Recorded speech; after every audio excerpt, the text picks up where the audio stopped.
hitako ny teninao ka nohaniko, hitako ny teninao ka nohaniko.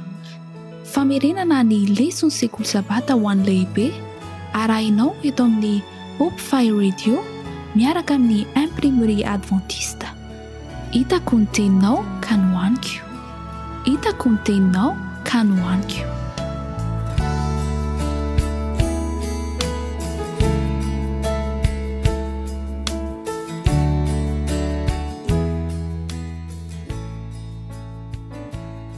Faly miarahabantsika mpiara-mianatra indray amin'ity lesona faharaiky ambin'ny folo ity, mitondra ny lohateny hoe monina eo amin'ny tany. Lesona roa sisa dia miaraka mamarana ny lesona manontolo isika, sady mamarana koa ny leson'ny taona 2024 dia mirary antsika rehetra samy hamindran'ny tompontsika fo avy, ka samy ho salama ary samy ho tratry ny taom-baovao efa mitsidika. Miaraka aminareo androany ny havanareo Benoît Rakotovao hiara-mivavaka isika.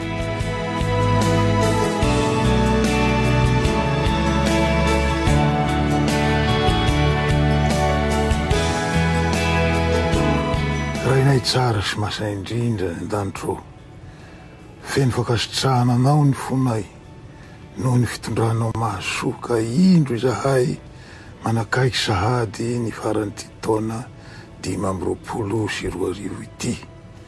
Noho ny fitahianao sy ny fitatananao no nahatateraka izany taminay, ka atolotray anao tompo ny saotra, ny dera, ny laza ary ny voninahitra izay anao hatramin'ny taloha indrindra, ka mandrakizay mamindrafo aminay tokoa ianao tompo, ary sasao madio izahay ho afa-keloka, ary tsahy aminay ny fanahinao masina hitarika anay indray amin'ity lesona ity, amin'ny anaratsoanao Kristy o, amen.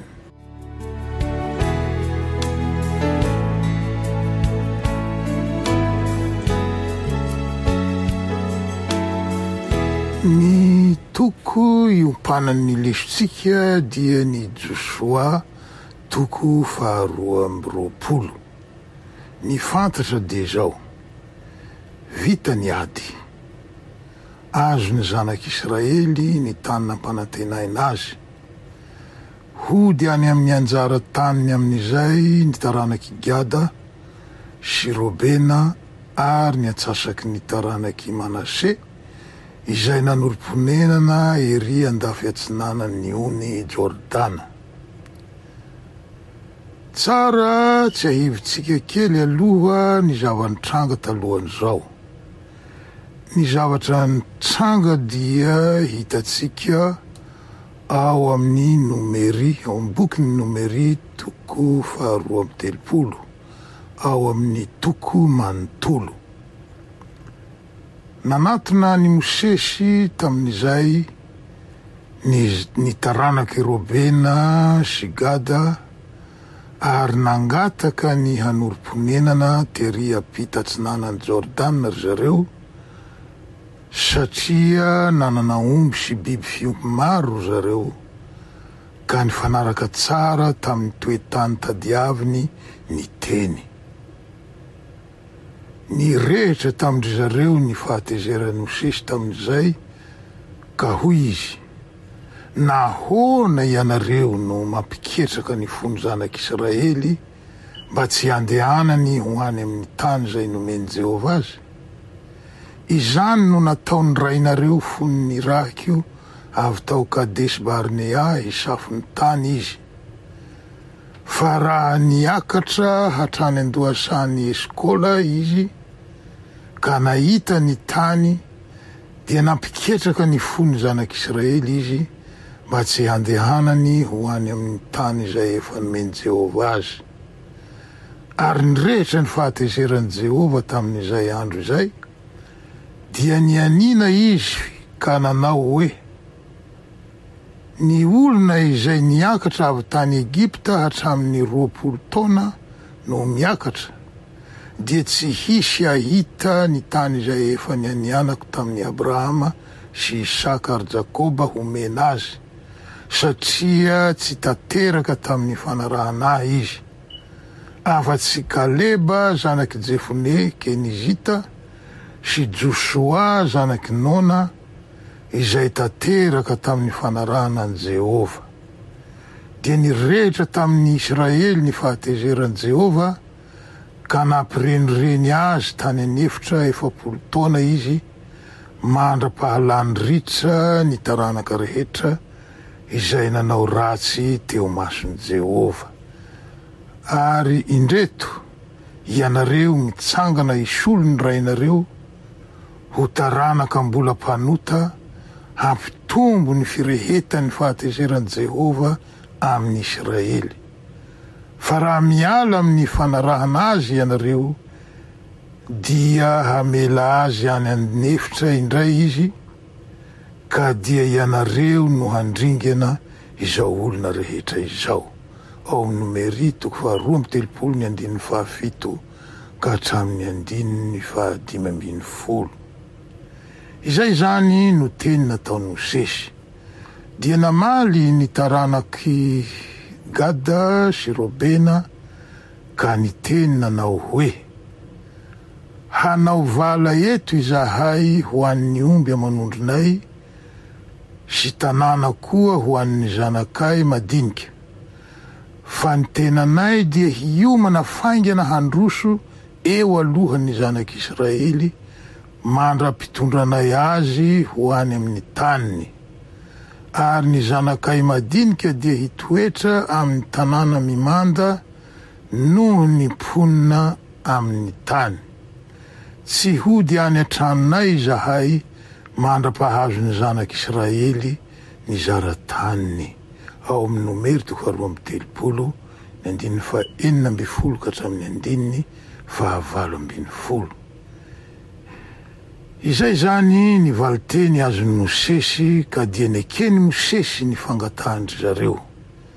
Mariho fa tsy ny handray anjara amin'ny ady fotsiny ihany no nolazaindry zareo fa hataony, fa ny handroso eo alohan'ny zanak'Israely mihitsy any anady.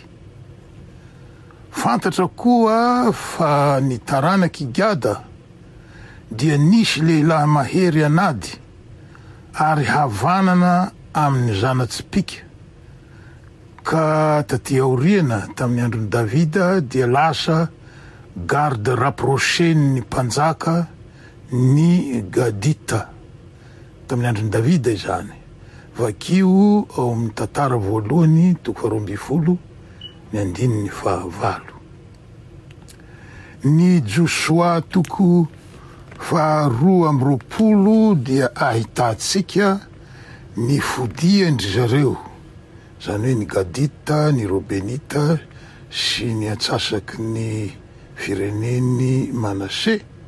Fodiandry zareo any amin'ny anjara taniny rehefa avy nandray fiadina nanampy ny rahalahiny nandritra ny 7 taona teo eo izy ireo.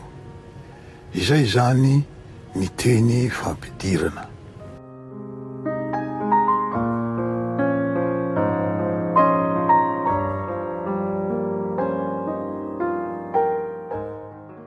Lesy Alahady 7 Desambra ny taona 2022 fanolorantena, na koa araky ny hevitro fahafoizantena.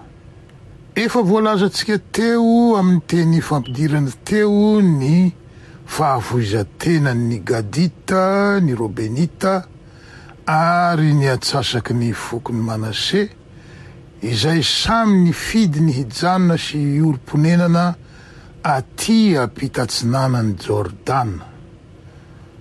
Natanteraka ny andraikitra napetraky Mosesy sy napetraky Josua taminy ireo foko ireo. Midika izany fa naneho fahafoizantena lehibe izy ireo ho tombotsoan'ny Israely manontolo. Niara-niady tamin'ireo rahalahiny nandritra ny andro maro izy ireo araka izay voalaza ao amin'ny baiboly. Naharitra 9 ka hatramin'ny 7 taona teo eo izany, araka nefa nolazaintsika teo.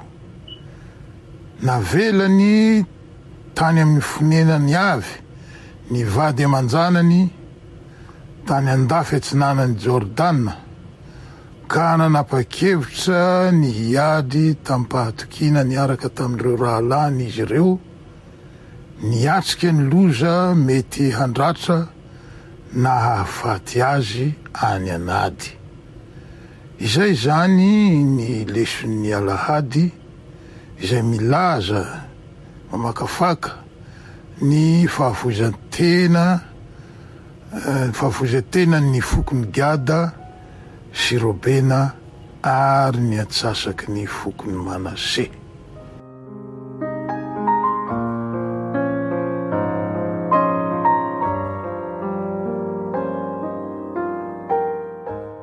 Leson'ny alatsinainy 8 Desambra ny taona 2020, ny fiampangana.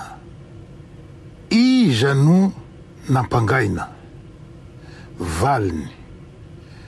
Ny Gadita, ny Robenita ary ny atsasaky ny zanaky Manase, izay nolazaintsika teo fa eo andalana mody namonjy ny anjara taniny taty atsinanany ony Jordana.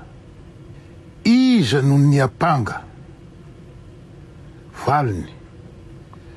Ny zanak'Israely 7 sy sasany izay nahazo anjara tany taty andrefan'ny ony Jordana. Ino no nahatonga ny fiampangana?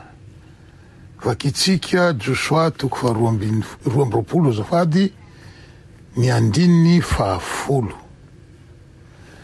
Ary raha tonga teo amoron'ny Jordana eo amin'ny tany Kanana, ny taranaky Robena sy Gada ary ny atsasaky ny fireneny Manase, dia nanorona altara teo izy, ary lehibe ny fijery izany altara izany. Ka inona no nataon'ny zanak'Israely taty andrefan'ny Jordana rehefa nahare ny amin'izany altara lehibe izany izy? Joshua 2:20 ny 12 ka hatramin'ny 14 no vakitsika amin'ny anaran'ny Tompo. Ary nohony reniny zanak'Israely izany, dia niangona tao silo ny fiangonana dia ny zanak'Israely rehetra mba hiakatra hiady aminy. Dia naniraka ny Fineasa zanak'Elezara mpisorona ny zanak'Israely ho any amin'ny taranaky Robena sy Gada ary ny atsasaky ny fireneny Manase any amin'ny tany Gileada. Sy loholona 10 koa niaraka taminy, dia loholona iray isa-pirenena tamin'ny Israely rehetra, samy lohan'ny fianakaviana tamin'ny arivon'ny Israely ireo. Zay zany nivoaka ny teny. Fantanina, inary ny chef d'accusation na ny votoatin'ny fiampangana. Vakitsika ihany kio zany Joshua 2:20 ny 15 ka hatramin'ny 20, somary lavalava ihany fa vakitsika. Dia tonga tany amin'ny taranaky Robena sy Gada ary ny atsasaky ny fireneny Manase tany amin'ny tany Gileada ireo, ka niteny taminy hoe: izao no lazain'ny fiangonan'i Jehova rehetra. Ino na izato fahotana nataonareo amin'Andriamanitry ny Israely no niala tamin'ny fanarahanan'i Jehova ianareo androany tamin'ny nanorenanareo altara ka miodina amin'i Jehova ankehitriny? zavatra kely loatra amintsika va ilay heloky ny peora izay tsy mbola nahadiovatsika ny tenatsika ho afaka amin'izany maandrak'androany na de efa nisy aza ilay arety mandringana tamin'ny fiangonan'i Jehova no dia miodina miala amin'ny fanarahana an' Jehova ianareo anio. Raha miodina am' Jehova ianareo anio dia ho tezitra amin'ny fiangonana dia ny Israely rehetra izy raha pitso.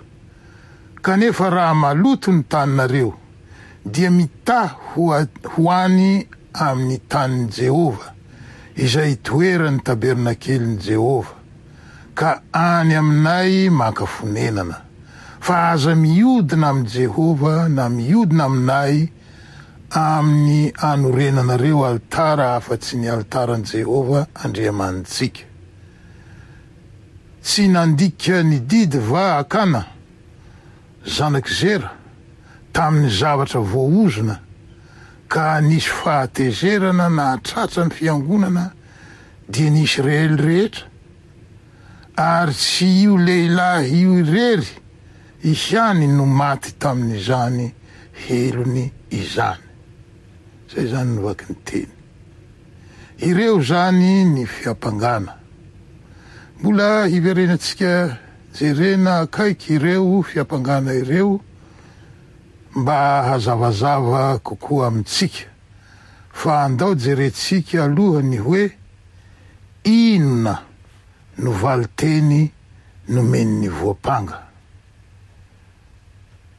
Voalohany aloha, nanozo tena ry zareo fa tsy nandao velively an' Jehova. Iray zay. Aza mamonjy anay akory ianao raha fiodinana no anton'izao. Zay zany nivakitsika ao amin'ny andininy 220 sy ny andininy 320. Faharoa, no azavainy ny antonantony lay altara. Ndao vakitsika ny Joshua 220 ny andininy 420 ka hatramin'ny andininy 720 izay lavalava ihany keo. Toy izao ny vaky ny teny amin'ny anaran'ny Tompo. Fa tahotra tokoa no antony nanaovanay izao. Fa hoy zahay, raha hatr'izay dia hanotany ny taranakay ny taranakareo hoe, moa mifaninona akory ianareo sy Jehova Andriamanitry ny Israely? Fa Jordana no nataon' Jehova ho faritra eo anelanelatsika, ry taranaky Robena sy Gada, ka tsy manana anjara am' Jehova ianareo, ka dia hampitsaharany ny taranakareo tsy hatahotra an' Jehova ny taranakay.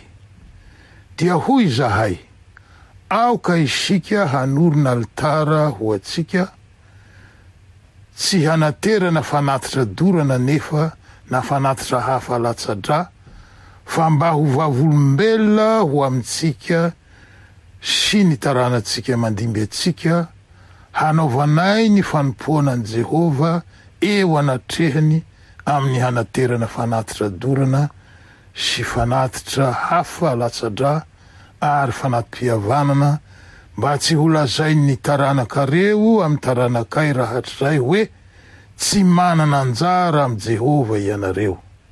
Ary hoy zahay, raha tahiny lazainy aminay na ny taranakay izany raha hatr'izay, dia hataonay hoe jereo ny endriky ny altaran' Jehova izay nataony ny razanay, tsy hanaterana fanatitra dorana anefa na fanatitra hafa latsadra, fa mba ho vavolombelona ho amintsika roa tonta. Sanatria aminay raha hiodina am' Jehova ka hiala anio amin'ny fanarahanan' Jehova hanorina altara hanaterana fanatitra dorana na fanatitra hohanina na fanatitra hafa latsadra afa-tsy ny altaran' Jehova Andriamanitsika izay eo anoloan'ny tabernakeliny. Zay zany vaky ny teny.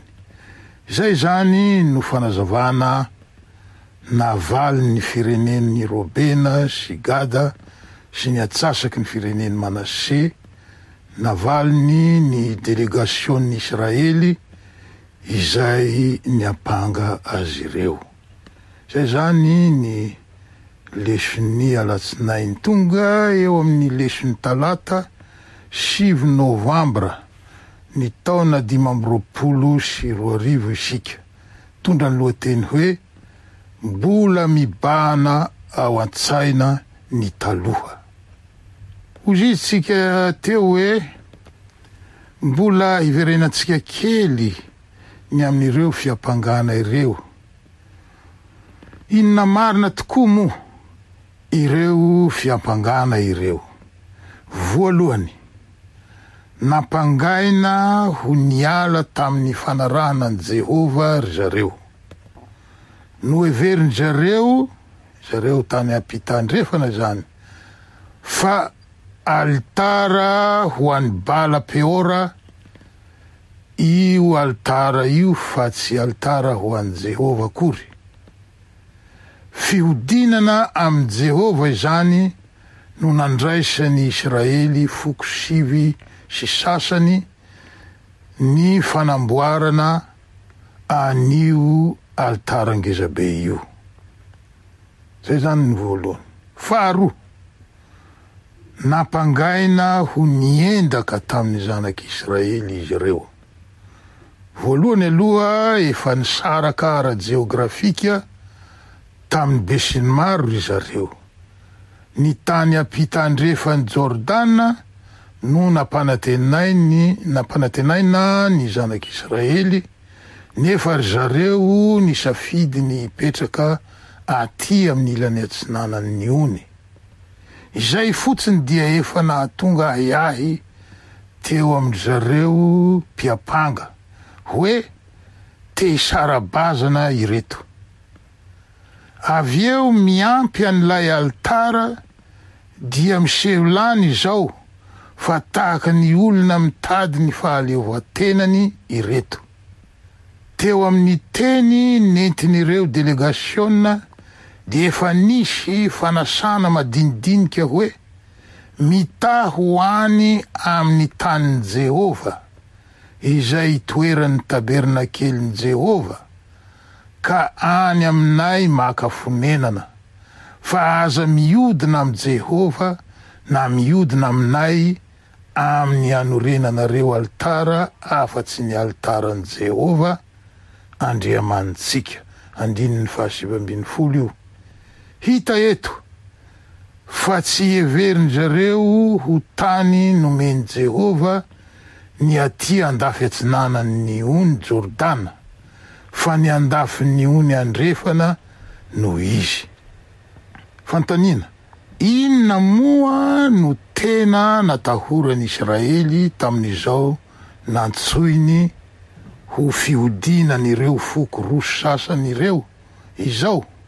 Eo aloha ny resaka fisaraham-bazana izay midika fa ho lasa triatra ny firenena, rava ny firaisana, fa ny tena natahorany dia ny ho fahatezeran'Andriamanitra amin'izao fialana aminy sy ny didiny izao, didin'Andriamanitra zany.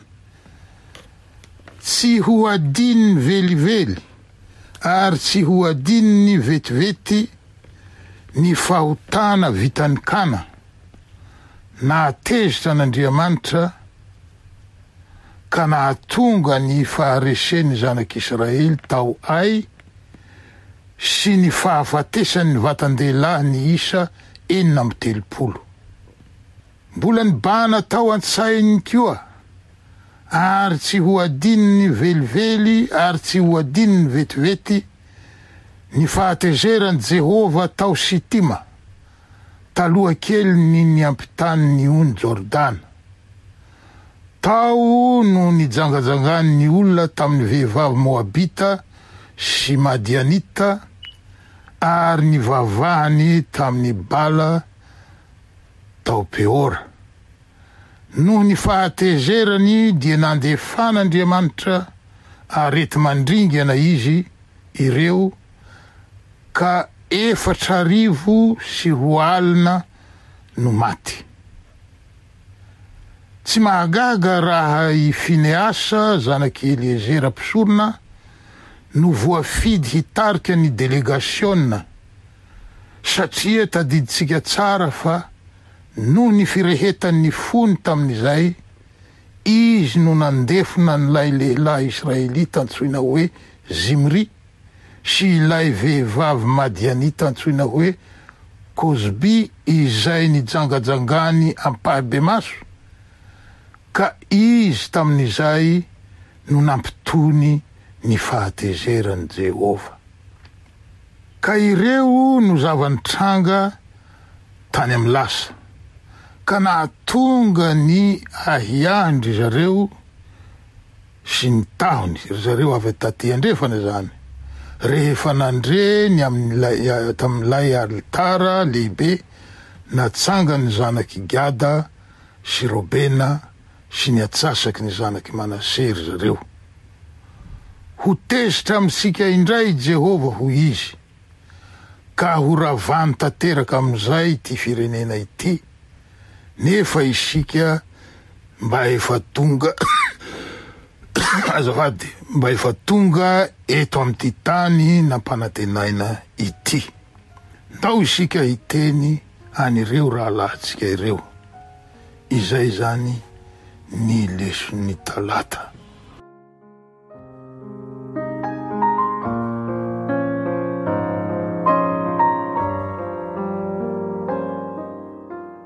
Leson'ny alarobia 10 Desambra ny taona 2022. Famalina amin'ny teny malefaka na famaliana mora. Efa hentsika tery ambony ihany koa tamin'ny teny fampidirana ny valiteny ny voapanga.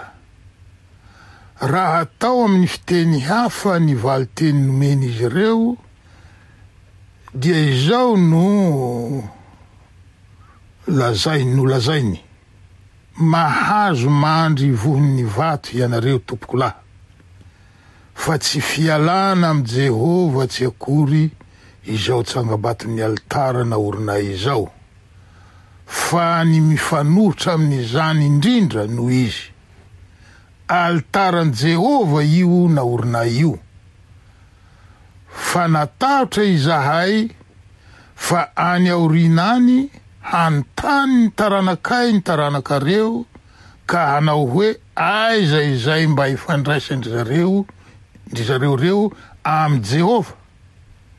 Jereo fa any ivelan'ny faritra ny tendreny Jehova no misy andry zareo dia ny renirano Jordana izany.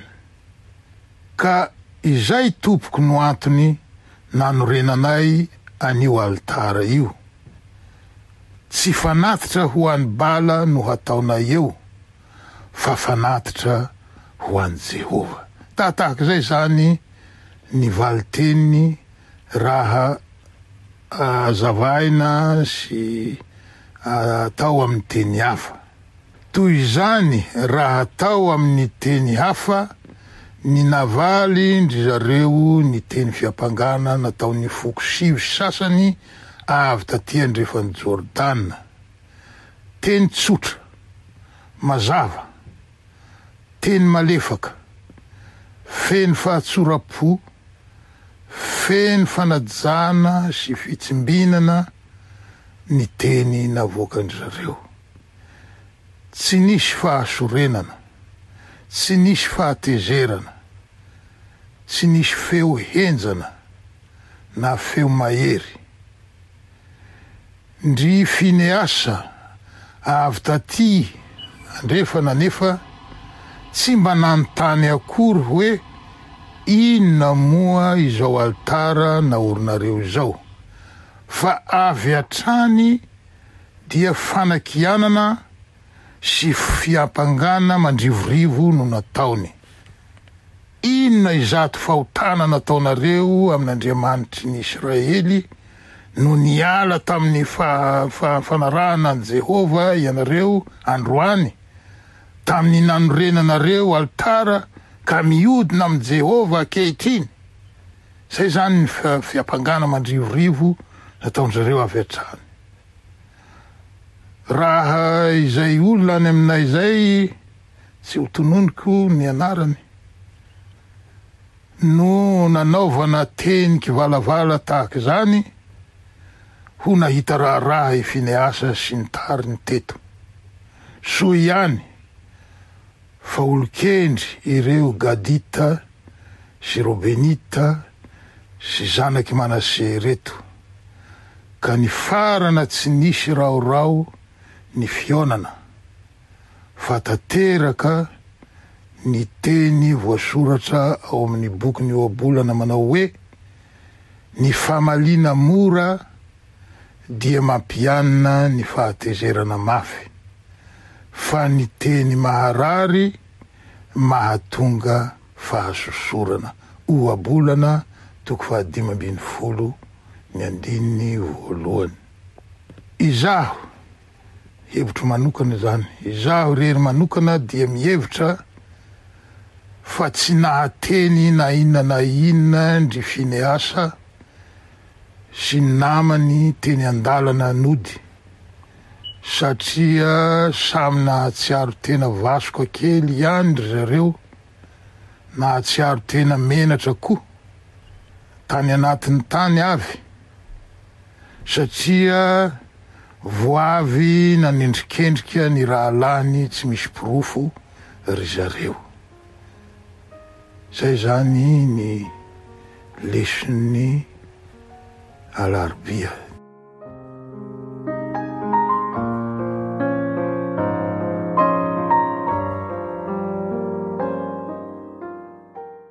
Dia miditra avy hatrany amin'ny leson'ny alakamisy 12 Desambra ny taona 2024 isika, famahana ny fifandirana.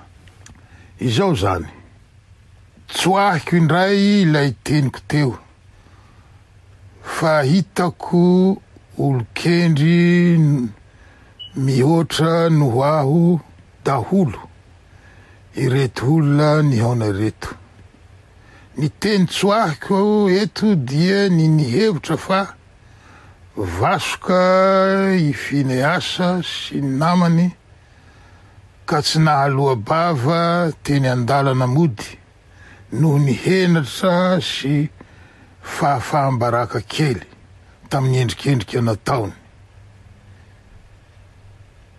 Fa ny marina izaho no ny eritreridratsy, fa tsy zany akory no nitranga rehefa vakina ny tohiny tantara, fa faly sy ravo ry zareo rehetra. Izao no voasoratra ao amin'ny Josoa 4:20 ny andininy 7 sy ny 1:30. Ary rehefa reny Fineasa mpisorona sy ny lohan'ny fiangonana dia ny mpifehy arivo tamin'ny Israely, izay niaraka taminy ny teny izay nilazain'ny taranaky Robena sy Gada ary ny taranaky Manase, dia sitrany izany. Amin'ny teny frantsay le hoe sitrany eto de hoe ils étaient satisfaits, afapo zany zareo. Toizatsika nivaky ny teny ndininy 1:30, ary hoy Fineasa zanaky Elezara mpisorona tamin'ny taranaky Robena sy Gada ary ny taranaky Manase: fantatray anio fa efa amintsika Jehova, satria tsy nanao izay fahadesoana izany tamin'ny Jehova ianareo, ary amin'izany dia efa namonjy ny zanak'Israely tamin'ny tanan' Jehova ianareo. Dia nody tany Kanana ny delegasiona tarihiny Fineasa. Tsy nanjonika sy nahatsiaro tena ho afa-baraka izany ry zareo teny an-dalana, fa nifaly ary nety velokira aza, satria tsy niratsy no eritreretiny no zavaniseho ny zavanisy, ary tsy hitranga koa ilay ady no eritreretiny handarofana ny rahalahiny teny ampitatsinanany ony Jordana. Toy izao no voasoratra koa ao amin'ny Josoato 2:2-3:30 ary Fineasa zanaky Elezara mpisorona sy ny loholona dia niverina nandao ny taranaky Robena sy Gada tamin'ny tany amin'ny tany Gileada ka nakany amin'ny tany Kanana ho any amin'ny zanaky Israely ary nitondra valiteny ho any aminy. 3:30 ary sitraky ny zanaky Israely izany. Mbola lay teny teo ihany le sitraka teo. Ils étaient satisfaits. Averiko zany le vaky teny teo. Ary sitraky ny zanaky Israely izany dia nisaotra n'Andriamanitra ny zanaky Israely ka tsy nihevitra hiakatra hiady amin'ny intsony handrava ny tany izay nonenany taranaky Robena sy Gada. Dia tahatahaky izay indray ny famitinana ny lesontsika tamin'ny herinandro. Dia mametraka ny veloma finaritra amintsika mpiara-mianatra indray mandra-pioana amin'ny manaraka indray. Ny tompony hombatsika mandrakariva hiara ivavaka isika.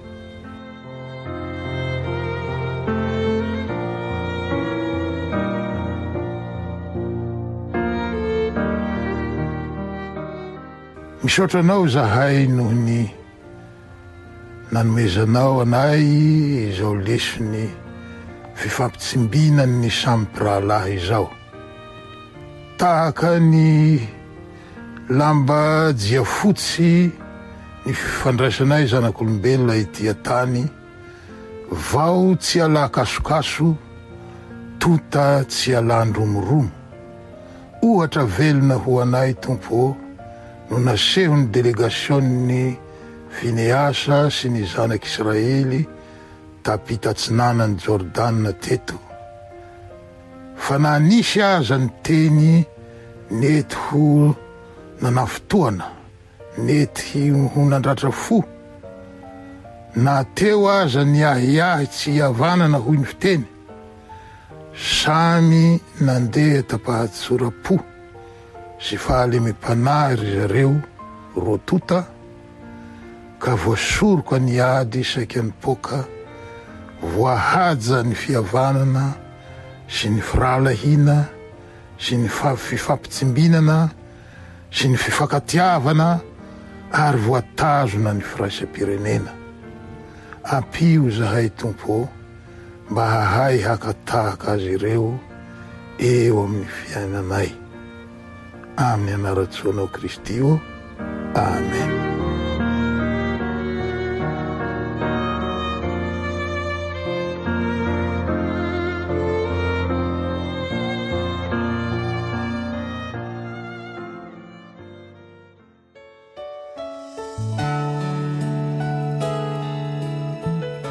Hitako ny teninao ka nohaniko. Hitako ny teninao ka nohaniko. Famerenana ny lesona sekoly sabata ho an'ny lehibe arahinao eto amin'ny Hope Fire Radio miaraka amin'ny Imprimerie Adventiste. Hitako ny teninao ka nohaniko. Hitako ny teninao ka nohaniko.